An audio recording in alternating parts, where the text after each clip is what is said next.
Jadi mulai sekarang, saran saya sih, mulailah lebih sering laparnya daripada kenyangnya. Mulai sekarang.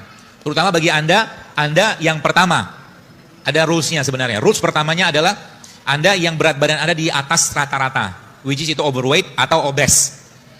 Yang pertama. Yang kedua, Anda yang punya banyak masalah kesehatan. Mark Twain katakan, dia kata, a little starvation, dia katakan sedikit lapar, itu jauh lebih baik daripada obat manapun. Kenapa? Baik, saya cerita begini. Biar gampang dicerna. Saya punya harimau, contohnya. Contoh-contoh aja, fiktif. Harimau ini kalau satu hari, saya kasih 10 kg daging untuk makan tiap hari. Lalu pada satu hari, harimau tadi, teman-teman sekalian, saya nggak kasih 10 kg daging, tapi harimau tersebut saya kasih cuma 1 kg daging saja. Artinya ada sekitar 90% kalorinya dia, nutrisi dia yang saya batasin. Apa yang terjadi? Yang terjadi adalah harimau saya tadi saya bawa ke kerumunan orang. Apa yang akan berlaku? Yang akan berlaku adalah harimau tadi pasti akan makan orang, kan gitu. Tubuh kita juga sama. Nanti Anda akan mulai paham kenapa olahraga terbaik itu justru malah saat berpuasa. Saat perut Anda lapar, maka olahragalah. Kenapa? Karena tubuh kita, bahasa saya itu berubah menjadi singa lapar. Singa lapar, kalau singa lapar maka apa yang terjadi? Dia akan menguras atau dia akan mengambil bagian-bagian energi yang nggak kepake atau lebih gampang dipakai. Bagaimana polanya begini? Polanya begini. Ketika kita bicara tentang apa yang masuk dalam tubuh kita, teman sekalian, maka kalau Anda makan nasi itu isinya apa sih? Karbohidrat. Karbohidrat, glukosa. Kalau nggak kepake, maka dia akan dimasukkan atau diubah menjadi namanya glikogen. Oke, diubah menjadi glikogen. Kalau glikogen yang nggak kepake, maka dia akan diubah menjadi lemak. Jadi kalau Anda makan, ada orang tanya, dokter saya kan nggak makan lemak, benar, tapi Anda makan nasi kan? Karena nasi yang dimakan berubah jadi lemak. Jelas ya? Nah, si lemaknya ini disimpan di mana? Disimpan di liver. Maka kita mengenal ada istilah fatty liver. Oke? Nah, ini yang si glikogennya ini disimpan di jaringan. Kalau Anda, saya mengistilahkan ini sebagai freezer sama kulkas. Jadi kalau nanti teman-teman tahu konsep ini sebenarnya banyak penyakit-penyakit seperti PCO, endometriosis, kolesterol bisa hilang dengan ini coba. Asal mau aja. Mau apa? Mau mengikuti polanya. Ya. Nah, jadi kalau kita bicara tentang kulkas atau freezer atau chiller, kalau ibu-ibu atau bapak-bapak nyimpan makanan, lebih gampang di defrost. Defrost itu dihilangkan bekunya tadi, produk makanan yang ada di freezer atau yang di kulkas. Kan yang di freezer lebih susah yang di freezer.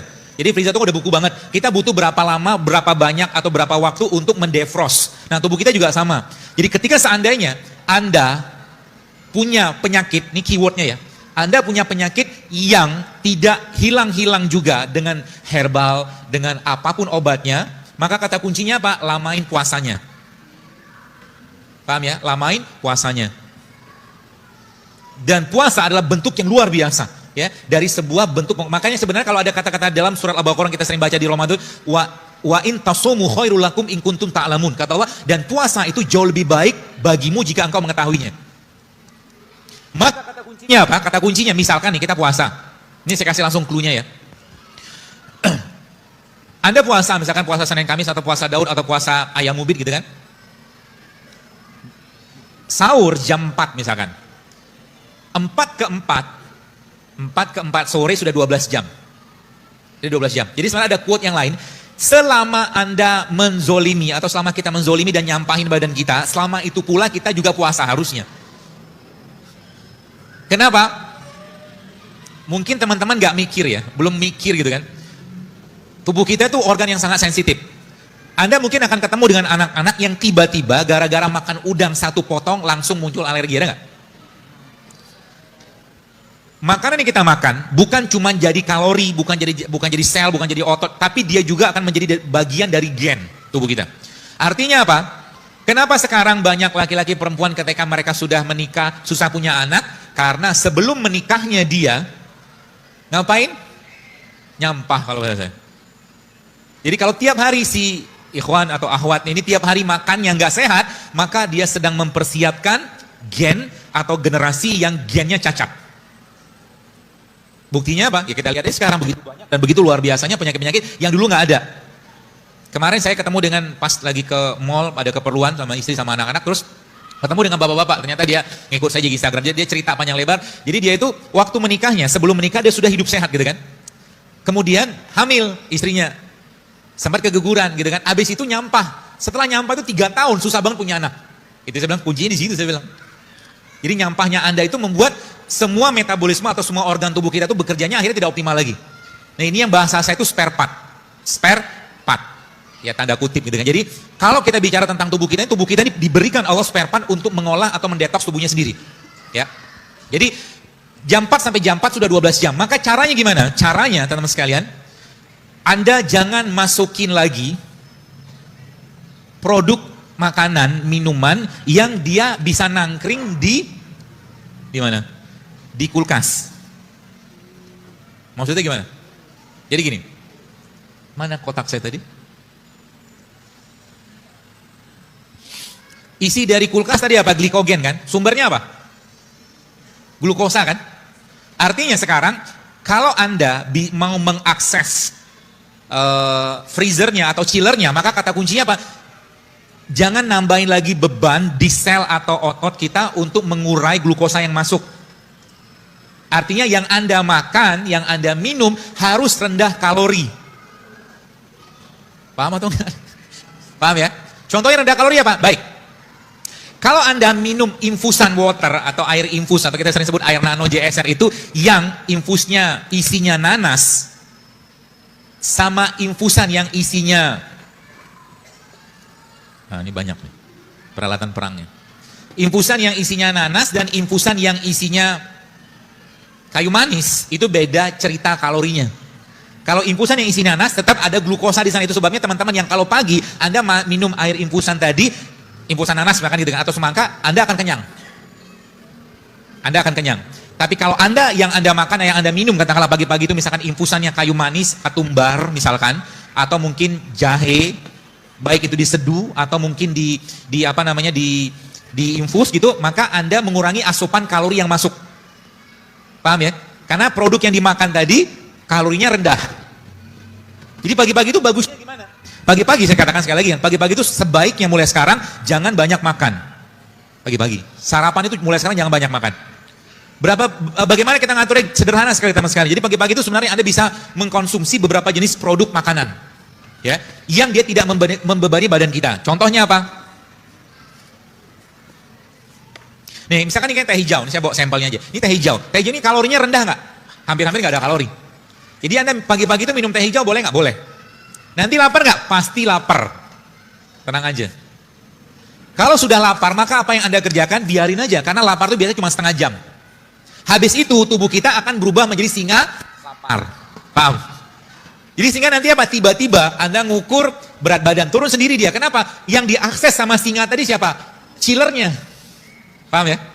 Artinya apa? Artinya, dokter kok mirip keto? Ini bukan keto. Tenang aja, ini bukan keto. Saya, ada yang mengatakan, si Zelul Akbar katanya fleksitarian. Saya makan daging, kita makan daging karena Rasul makan daging. Kalau keto kan nggak makan buah, makannya buah alpukat doang karena lemak kan. Kalau saya pribadi, ini pendapat saya tidak menyarankan keto tiap hari. Kenapa? Proteinnya luar biasa tinggi. Kalau nggak ada air yang cukup, ginjal kita jebol juga. Ikutin saja bagaimana pola makannya Nabi gitu loh. Bagaimana Al-Quran mengajarkan gitu kan. Jadi pola makan kita apa? Pola makan Al-Quran gitu kan. Ada buah, ada sayur, ada kacang, ada biji gitu loh. Seperti itu. Jadi pagi-pagi kita ngapain? Pagi-pagi Anda atau kita yang dimakan supaya nanti persiapan siang harinya baik, maka pagi-pagi jangan makan kalori. Kalau Anda tetap pengen makan kalori pagi-pagi, maka cukup 1-2 potong buah. Tapi tidak di jus, tapi Anda makan, kunyah. Caranya begitu, pagi-pagi. Atau kalau enggak, teman-teman makan biji-bijian, kayak begini. Ini kacang. Bubur kacang hijau dok, boleh.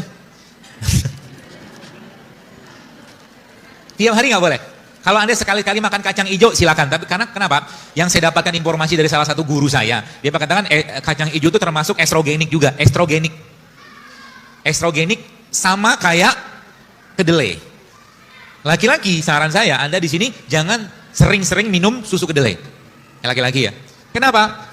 Karena hormon testosteron Anda akan didominasi oleh estrogen. Gitu. Sehingga nanti apa yang terjadi? Yang terjadi adalah laki-lakinya lack of leadership. Dia akan kekurangan kepemimpinan gitu kan. Lebay. Mood swing. Ibu-ibu sering nggak dapatin laki-laki yang sekarang baperan? Banyak tuh. Baperan gitu kan kayaknya nggak ada semangat juang gitu.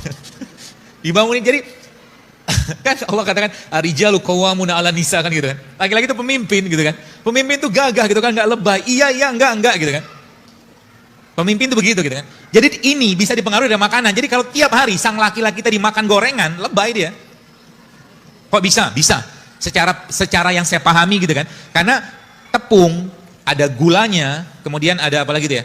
Ada minyaknya bisa mempengaruhi serotonin yang ada pada usus kita. Kenapa? Moodnya kita dibikin di usus. Moodnya kita dibikin. Maka ada satu istilah namanya good food is good mood. Kalau Anda pengen dapat hari yang bahagia pagi-pagi, maka pagi-pagi jangan makan produk olahan atau produk yang miskin nutrisi. Artinya apa? Kalau Anda pagi-pagi pengen dapat mood yang baik, maka Anda makan yang masih alami. Entah Anda makan buah atau makan kacang kayak begini, atau lebih baik Anda minum kopi tanpa gula. Jauh lebih baik.